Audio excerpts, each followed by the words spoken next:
Terkadang kita hidup tidak semanis mulut motivator ya, yang bilang bahwasannya orang miskin itu malas, orang miskin nggak mau belajar, orang miskin katanya nggak mau berkembang.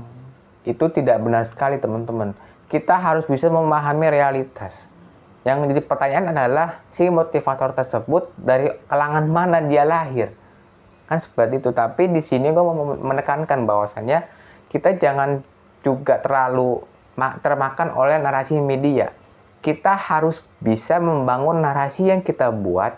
Kita harus bisa membuat apa yang kita ingin capai. Jadi di video kali ini gue akan terangkan apa realitas yang memang betul terjadi dan apakah yang dibilang oleh motivator itu benar atau tidak. Yang pertama, di sini ada yang namanya relasi itu lebih penting dari kemampuan. Nah, ini penting sekali.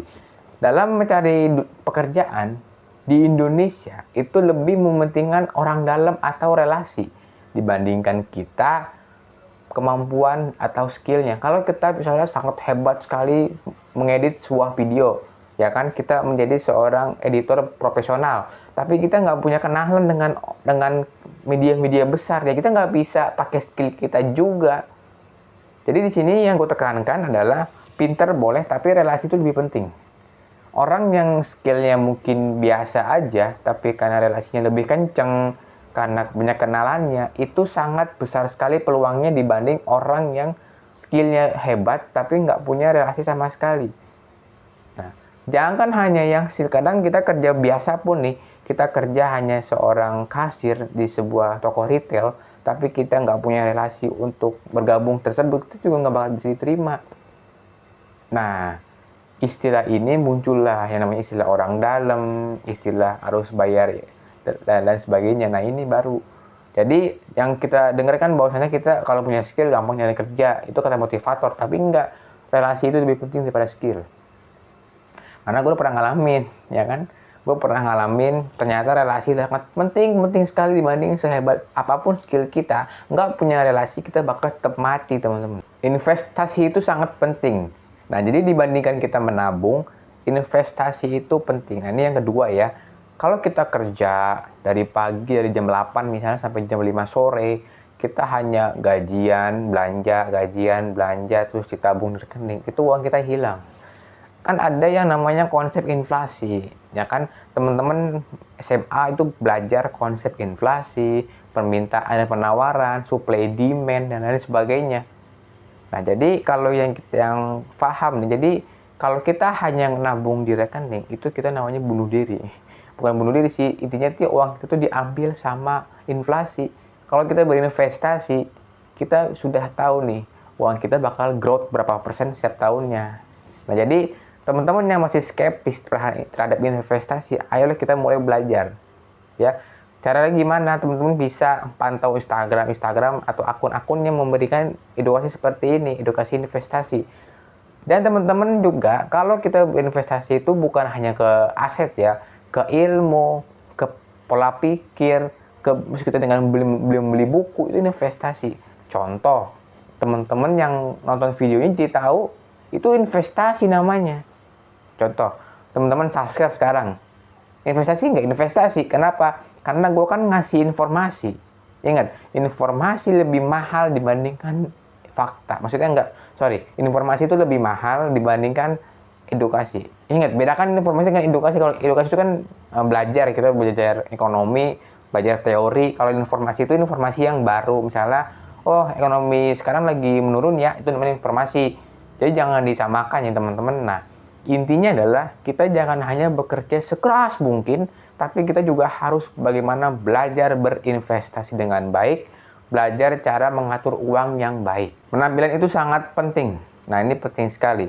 Kalau kita ingin bertemu dengan orang-orang yang sangat terkenal, mungkin pejabat atau pemangku kebijakan, tokoh agama, tokoh adat, kita nggak mungkin kan ketemu dia pakai kaos celana pendek, terus pakai sendal. Enggak. Dalam kehidupan, apalagi dalam membangun sebuah relasi dengan orang-orang penting, pakaian number one. Orang itu sekarang, sebelum melihat isi atau value yang dia berikan, orang akan menilai dari pakaian yang dia pakai. Kalau pakaian yang dia pakai itu rapi, bersih, wangi, bagus, orang menilai dia kompeten. Ingat loh, orang sekarang itu lebih menilai pakaian. Contoh, gue kayak gini, tapi gue bisa lagi nih. Gue seorang investor lah, misalnya gue pinter investasi dan sebagainya, gue pinter bisnis. Tapi pakaian gue kayak gini jelek nih, misalnya. Ya kan, gue pakai kaos, pakai celana pendek. Terus gue ketemu orang penting, gue bakal diusir. Jadi intinya pakaian itu lebih penting dibanding value. Itu nomor satu tuh. Yang pertama bukan berarti gue mengesampingkan ilmu, bukan. Sebelum ketemu orang penting, pakaian itu lebih penting karena pakaian ada sampul, ya, casing dalam tubuh kita. Yang orang lihat itu kita gitu loh. Karena pakaian itu mendeskripsikan diri kita juga. Kalau pakaian yang rapi, menandakan bahwasannya orang itu rapi.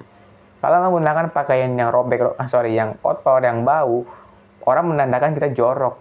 Nah, jadi pakaian itu bukan hanya suatu yang barang yang dipakai doang, itu ada simbolisnya, ada filosofinya. Kadang motivator bilang, udahlah kita nggak usah beli pakaian mahal-mahal, semua pakaian sama. Iya, aku tahu semua pakaian sama, tapi kalau kita beli pakaian mahal untuk misalnya ketemu orang penting, untuk sebuah kerjaan, itu investasi juga. Jadi investasi itu bukan sekedar kita beli aset terus growth dengan keuntungan 5% per tahun, tapi apa yang kita beli itu bisa menumbuhkan hal-hal positif dalam kehidupan kita. Fokus itu kekuatan. Penting sekali. Fokus, di mana kita fokus sekali mengerjakan sesuatu yang pengen kita kerjakan. Contoh, kita mau belajar cara investasi emas. Ya kan? Oh, gue mau belajar investasi emas nih. Gue fokus nih, sehari gue nonton video selama 20 menit setiap harinya buat gue belajar investasi emas, buat gue belajar investasi cara ngolah emas gimana, cara membeli emas gimana, ya kan, cara mendapatkan keuntungan seperti apa. Nah, ingat, kita fokus setahun, kita fokus belajar sesuatu, kita belajar berbisnis, kita belajar investasi emas misalnya, itu akan berdampak sekali teman-teman. Dan gue pernah menjalaninya. Dulu waktu gue 2 tahun yang lalu, gue belajar bisnis selama 1 tahun, ya kan, gue ada di YouTube loh. Gue cuman belajar di YouTube, gue nonton videonya setiap hari, ya kan, sehari 10 menit, dan sekarang gue paham materi yang orang itu sampaikan. Jadi intinya belajar itu bukan hanya seberapa konsisten, tapi seberapa dia fokus dalam memahami suatu hal. Fokus dan konsisten adalah kunci kita dalam mencapai segala sesuatu. Misal, kita pengen jadi seorang pembisnis yang hebat, jadi kita belajar aja. Berapa lama bang? Selama-lamanya. Ingat, belajar itu bukan sampai setelah kuliah, sampai lulus sekolah, enggak. Belajar itu seumur hidup, itu kita harus belajar. Kenapa? Karena dunia ini itu gampang berubah, teman-teman. Ya, jangan kemakan media bahwasanya belajar itu hanya sampai di kuliah, enggak. Seumur hidup, karena kewajiban manusia itu ya belajar. Gitu. Jaga privasi. Nah, ini sangat penting sekali. Privasi atau hal-hal yang tidak perlu kita tampilkan di publik ini penting. Apa bang contohnya? Contoh, progres kita nih. Progres kita dalam mencapai sesuatu tidak perlu kita posting di sosial media manapun. Karena ini sangat penting sekali. Contoh, kita sekarang mau fokus belajar bisnis. Masa setiap belajar kita posting, setiap kita mau belajar kita posting. Orang jadi tahu informasi apa yang kita dapatkan, hal apa yang kita kerjakan. Ingat loh, informasi itu lebih mahal dibandingkan sebuah nilai uang. Karena kalau misalnya kita berlangganan suatu situs, dia menyampaikan informasi tentang ekonomi, tentang politik, dengan biaya sebesar 500.000, orang pasti bakal mau. Kalau yang perlu, kalau yang tahu. Nah, dalam masyarakat Indonesia, ini dianggap skeptis. Teman-teman, privasi itu penting. Ya, misalnya kita dapat undangan private dari seseorang pejabat misalnya, itu nggak boleh kasih tahu. Kalau kita kasih tahu, belum tentu teman kita yang baik ini jadi teman kita. Suatu saat dia bisa menjadi mungkin saingan kita, kompetitor kita.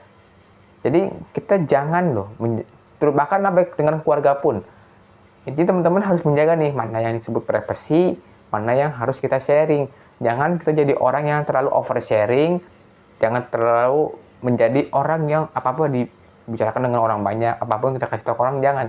Cukup apa yang perlu kita batasin, apa yang perlu kita nggak kita kasih tahu ke orang lain. Waktu adalah uang. Nah, ini penting sekali. Jadi waktu itu adalah uang. Kenapa waktu adalah uang? Karena dengan adanya waktu kita jadi bisa bekerja, ya kan? Kita bisa belajar. Jadi waktu itu emas. Orang suka bilang waktu itu nggak penting, udah kita gabut nih, jalan-jalan yuk, enggak. Mau nongkrong yuk, enggak. Kenapa? Karena waktu tuh penting. Contoh kita sore ini mau belajar di sini misalnya, ya kan? Gue bikin video ini jam 10 malam syuting. Harusnya gue tidur. Kenapa gue syuting? Karena waktu itu penting dalam hidup gue. Apakah gue besok bisa syuting? Belum tentu. Kalau misalnya besok gue ada kegiatan lain yang perlu gue kerjain, apa yang perlu gue prioritaskan, nggak bisa kan. Jadi waktu itu penting. Ingat, time is money. Ya kan? Ada orang yang mengatakan time is money, time is gold. Waktu adalah emas. Ingat, teman-teman yang mungkin ingin berproses, waktu adalah emas. Kenapa? Dengan adanya waktu yang cukup panjang kita dalam berproses, kita lebih tahu mana yang harus kita lakuin, mana yang harus bukan kita lakukan. Jadi teman-teman manfaatkanlah waktu dengan sebaik-baiknya dan jangan membuang-buang waktu yang tidak berguna. Jangan percaya kepada siapapun. Penting sekali, karena kalau kita terlalu oversharing terhadap orang, bahkan keluarga kita sendiri, bisa jadi dia akan menjatuhkan kita dari dalam. Ingat teman-teman, jangan terlalu percaya dengan siapapun. Ya, kita boleh percaya dengan orang, tapi kita harus tahu apa yang perlu kita sembunyikan, apa yang itu menjadi privasi kita, apa yang itu menjadi hal-hal yang pribadi kita. Kenapa? Karena ini penting. Takutnya dia teman kita nih, teman baik dengan kita, terus tiba-tiba dia nusuk dari belakang secara kata seperti ini. Maksudnya dalam artian bukan dia nusuk pakai pisau, bukan, dia bisa menjatuhkan kita. Misalnya kita berbisnis bareng dia kan, kita terlalu oversharing, ya kan, kita terlalu terbuka, apa ya, semuanya kita jelasin ke dia, terus tiba-tiba besok dia ngambil alih dan semalam bisnis kita hancur, kita kabur kemana gitu, terus kita ditinggalkan. Nah, ini dampaknya. Apalagi sekarang orang semua itu diposting ke sosial media, semua diposting ke YouTube, ya kan? Jadi dari sini kita bisa belajar bahwasannya tidak semua informasi itu perlu kita sharingkan, ya kan? Perlu kita publish, nggak perlu.